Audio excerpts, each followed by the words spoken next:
আজকে আমি নার্সারি থেকে অনেকগুলো গাছ কিনে নিয়ে এসেছি, আর গাছগুলো বসানোর জন্য সঠিক নিয়ম, সঠিক মাটি, সঠিক জায়গা প্রস্তুত করার জন্য পুরো ভিডিওটি ফলো করতে হবে। নমস্কার বন্ধুরা, আমি খেয়া, আর আমার ছোট্ট ছাদ বাগানে স্বাগত। আমি আজকে নার্সারি থেকে অনেকগুলো গাছ কিনে নিয়ে এসেছি, আর এই গাছগুলো কিভাবে বসাবো আমি পুরোটাই দেখিয়ে দেবো। কিরাম জায়গা বসাবো, কিরাম মাটিতে বসাবো, সবটাই দেখিয়ে দেবো। তাহলে দেখো বন্ধুরা, কি কি গাছ কিনে নিয়ে এসেছি। ওইটা একটা কিনেছি জবা ফুল গাছ, আর এইটা আরেকটি জবা ফুল গাছ। আরও অনেকগুলো গাছ কিনেছি। এটা যেমন নীলমণি লতা, এই গাছটাও কিনেছি। আরও কিনেছি, এটা হচ্ছে জুঁই ফুলের গাছ। আর একটা কিনেছি, অনেকগুলোই গাছ কিনেছি। তারপরে দেখাচ্ছে এটা হচ্ছে স্বর্ণচাপা, আর স্বর্ণচাপাটাও বসাবো। আর এই গাছটাই কী গাছ আমি ঠিক নাম জানি না, তোমরা কমেন্টে বলো, আমি নামটা এখন ভুলে গেছি। তাহলে এবারে মাটি প্রস্তুত দেখাই, কিরাম মাটিতে আমি গাছটা বসাবো। তাহলে এই গাছগুলো আমি সব বসানোর জন্য কিরাম মাটি প্রস্তুত করছি আমি সেটাই দেখাবো, আর সমস্তটাই তোমাদের কাছে আমি তুলে ধরবো কিভাবে আমি মাটি প্রস্তুত করছি। আর এই মাটিগুলো আমি পুরো রোদে শুকিয়ে নিয়েছি, আর গোবর সারটাও শুকিয়ে নিয়েছি। আর মাটিটা দেখো কত ঝরঝরে করে নিয়েছি, আর রোদে মাটিটা পুরো শুকিয়ে নিয়েছি। এবারে ওর মধ্যে আমি একটু গোবরের সার দেব। আর এর মধ্যে যে আমি গোবরের সারটা দিচ্ছি, এই গোবরের সারটা 1 বছরের পুরানো গোবরের সার, তবে মাটির থেকে একটু কমই দেব। যতটা মাটি নিয়েছি সেই তুলনামূলকভাবে একটু কমই মাটি দেব, গোবর সার দেব, এবারে দেব তার সঙ্গে একটু খোলের গুঁড়ো, আর কিছু তেমন দেব না। আর মাটিটা আমি এইভাবেই প্রস্তুত করছি, আর মাটিটা আমি পুরো শুকিয়ে নিয়েছি। আর এর মধ্যে একটু গ্যামাক্সিন পাউডার ছড়িয়ে দেব। আর গ্যামাক্সিন পাউডারটা না খুব গন্ধ, গ্যামাক্সিন পাউডারটা ছড়াবার সময় আমার পেটের ভিতরে ঢুকেও গিয়েছিল, আর ভীষণ গন্ধ লাগছিল, আর গা গুলিয়েও উঠছিল। ওই জন্য আমার মুখ থেকে একটু থুতুও বেরিয়ে এসেছে। আর গ্যামাক্সিন পাউডারটা দিলাম এই কারণেই, কারণ মাটিতে যদি পিঁপড়ে টিপড়ে থাকে, কোনো পোকা টোকা থাকে, তাহলে গ্যামাক্সিন পাউডারের গন্ধে আর থাকবে না, পুরো পোকা পিঁপড়ে সব মরেও যাবে আর চলেও যাবে। আর মাটিটা আমি পুরো শুকিয়ে নিয়েছি। আর এই মাটিটা আমি কিভাবে তৈরি করছি পুরোটাই দেখিয়ে দিলাম। তবে হ্যাঁ বন্ধুরা, এই মাটিটায় কিন্তু আমি গাছগুলো বসাবো না, আমি মাটিটা কিভাবে তৈরি করছি সেটাই আমি তোমাদের দেখাচ্ছি। আর আমি যে মাটিটায় গাছটা বসাবো আর সেটা হচ্ছে অন্য মাটি। আর বালতিটার মধ্যে আমি পুরো খোলামকুচি দিয়েছি। আর এই বালতিটা আমি একটু বড় জায়গা নিয়েছি, কারণ এই বড় জায়গাটায় বসাবো স্বর্ণচাপা।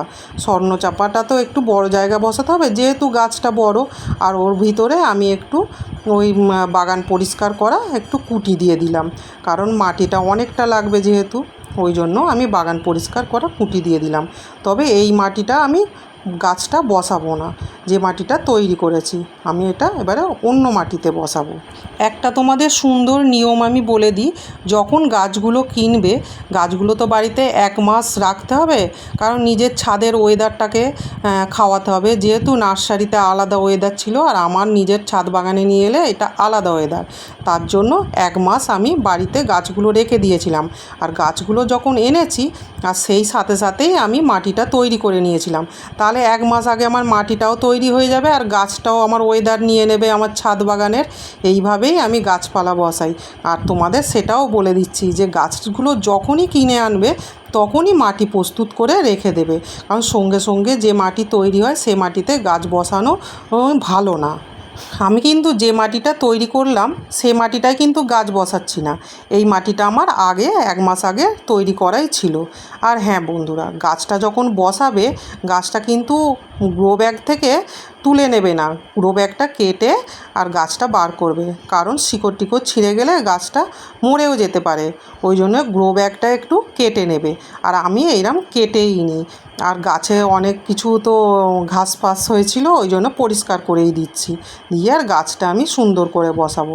আর গ্রো ব্যাগটা আমি কেটেই দিলাম। আর তোমাদের তো দেখিয়েছি, আর আমার ছাদ বাগানটা ফ্রিতে জৈব কম্পোস্টের ওপরেই ছাদ বাগানটা করা, আর আমি সেভাবেই তোমাদের তুলে ধরছি। আর আমার ছাদ বাগান কিভাবে করি তো আমি সেটাও তোমাদেরকে আগে ভিডিও দেখিয়ে দিয়েছি। আর এই যে আমি গাছটা আমি আস্তে আস্তে গ্রো ব্যাগটা ছাড়িয়ে নিলাম, যাতে না শিকড়টা ছেঁড়ে। আর এইটা আমি বালতির মধ্যে বসিয়ে দেব। আর এইটা তো স্বর্ণচাপা ফুলের গাছ, ওই জন্য মাটিটা একটু বেশি লাগবে, আর গাছটাও অনেকটা বড়। আর আমি গাছটা এর মধ্যে ওই জন্য বড় জায়গাটাই নিয়েছি। তবে আর যে সমস্ত গাছ বসাবো সে সমস্ত গাছ একসঙ্গে বড় জায়গায় দেবো না। এভাবে প্রস্তুত করেছি, তোমাদের দেখিয়েই দিলাম। মাটি প্রস্তুত আমি এইভাবেই করি, এতে কোনো ফাঙ্গাসাইড পাউডার আমি কিচ্ছুই দেব না। আমি এইভাবেই মাটি প্রস্তুত করি, আর আমার ছাদ বাগানের প্রত্যেকটা গাছ আমি এইভাবেই বসিয়ে রাখি। আর গাছ আমার ভালোই হয়, ফল ফুল সবজি ভালোই দেয়, তোমরা দেখতেই পেয়েছো। আর আমি তোমাদের আগে দেখিয়েওছি। আর আমি কোনো তো ফাঙ্গাসাইড পাউডার দিইনি, আর ওই পিঁপড়ে ধরবে বলে ওই জন্য একটু গ্যামাসিন পাউডার দিয়ে দিয়েছি। আর গ্যামাসিন পাউডার দিয়েও আমি গাছটা সঙ্গে সঙ্গে বসাইনি, আমি রোদে ভালো করে মাটিটা শুকিয়ে নিয়েছিলাম। যে 1 মাস আগে মাটিটা তৈরি করে নিয়েছিলাম, সেই মাটিটাই কিন্তু সঙ্গে সঙ্গে আমি গাছ বসাইনি, আমি মাটিটা ভালো করে রোদে শুকিয়ে নিয়েছি। আর যে মাটিটা তৈরি করে রাখলাম, ওই মাটিটা আবার কোনো একদিন গাছ কিনে এনে বসাবো। ওই মাটিটা আমি এখন স্টোর করেই রেখে দেবো। এবারে জবা গাছগুলো বসানোর জন্য এইরকম ছোট ছোট আমি টব কিনেছি, যেহেতু ওগুলো গাছগুলো তো ছোট ছোট। আর ছোট গাছ যদি বসাবার সময় আমি বড় টবে বসাই, কারণ ওর শিকড়টা তো বেশি নয়, আর শিকড়গুলো পচেও যেতে পারে। বড় জায়গায় যেহেতু মাটিটা বেশি লাগে, ওই জন্য শিকড়গুলো পচেও যেতে পারে। তার জন্য আমি আপাতত ছোট জায়গাতেই আমি বসিয়ে রাখবো বেশ কিছুদিন। যখন বেশ গাছটা একটু বড় হবে, ভালো গ্রোথ নেবে, তখন আমি একটি বড় টবে বসাবো। এখন আপাতত বেশ কিছু দিনের জন্য আমি ছোট টবেই বসিয়ে রাখবো। আর সব গ্রো ব্যাগগুলো আমি এইভাবেই ব্লেড দিয়ে কেটে নিয়ে তবেই গাছগুলো আমি বসাই। তা না হলে গাছের শিকড় যদি ছিঁড়ে যায়, তো আমি বলেই দিয়েছি গাছটা মরেও যেতে পারে। ওই জন্য তোমরাও তাই করবে, গ্রো ব্যাগটা বাঁচাতে গিয়ে যেন গাছটা নষ্ট করে ফেলো না। ওই জন্য গ্রো ব্যাগটা এরমভাবে ব্লেড দিয়ে কেটেই নেবে। আর টবে গাছটা বসাবার সময় আমি কিন্তু এইগুলো ছোট টব তো, নিচে কোনো শুকনো পাতা টাতা দেবো না, শুধু ফুটোগুলো বন্ধ করার জন্য আর খোলামকুচি দিয়ে দিয়েছি।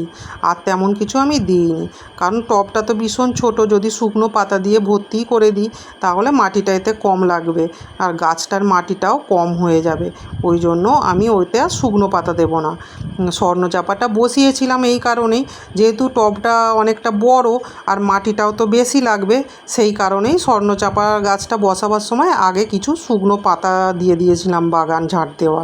আর এই গাছগুলো বসাবার সময় আমি কোনো শুকনো পাতা দেব না।